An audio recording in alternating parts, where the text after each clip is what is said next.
Superstar Shakib খানের হাত ধরেই সিনেমা জগতে প্রবেশ করেন নায়িকা শবনম বুবলী। একসঙ্গে তারা বহু সিনেমায় অভিনয় করেছেন। এরপর বিয়ে, সন্তান, বিচ্ছেদ, ব্যক্তিগত নানা ইস্যু নিয়েই প্রায়ই আলোচনায় আসেন। সম্প্রতি বিয়ের প্রসঙ্গ এলে বুবলী বলেন তাদের বিচ্ছেদ হয়নি, কিন্তু প্রযোজক মোহাম্মদ ইকবালের দাবি তাদের বিয়ে হয়নি।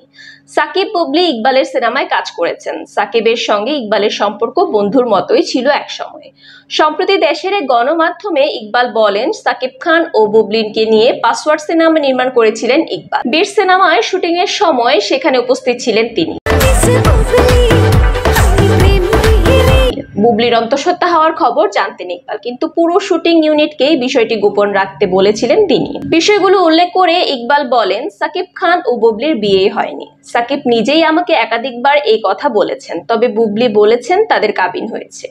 আমি বুবলীকে বলেছিলাম কাবিন হলে তোমাদের কাবিননামা দেখাও, সে কাবিননামা দেখাতে পারেনি।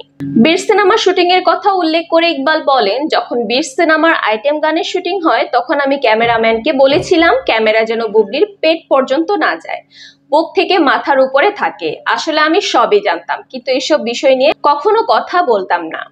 ইকবাল বলেন, সাকিব খান যখন আমাকে বুবলীর বিষয়টা জানান তখন আমি তাকে বলি তুমি কাজটা ঠিক করনি। আমি সঠিক ছিলাম। যদি সাকিব এমন কিছু না করতো তাহলে তাকে আজ এমন সিচুয়েশনের মধ্যে পড়তে হতো না। অপু বিশ্বাসের সঙ্গে বিবাহ বিচ্ছেদের পর নায়িকা শবনম বুবলীর সঙ্গে সম্পর্কে জড়ান সাকিব খান।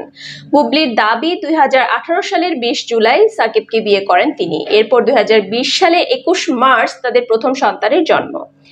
এদিকে আগামী ঈদ উল ফিতরে মুক্তি পেতে চলেছে সাকিব খান অভিনীত তুফান সিনেমাটির টিজার প্রকাশ পেয়েছে মঙ্গলবার। 1 মিনিট 21 সেকেন্ডের টিজারে যেন ঝড় তুলেছেন সাকিব। টিজারের শুরুতেই অস্ত্র হাতে ধরা দিয়েছে নায়ক।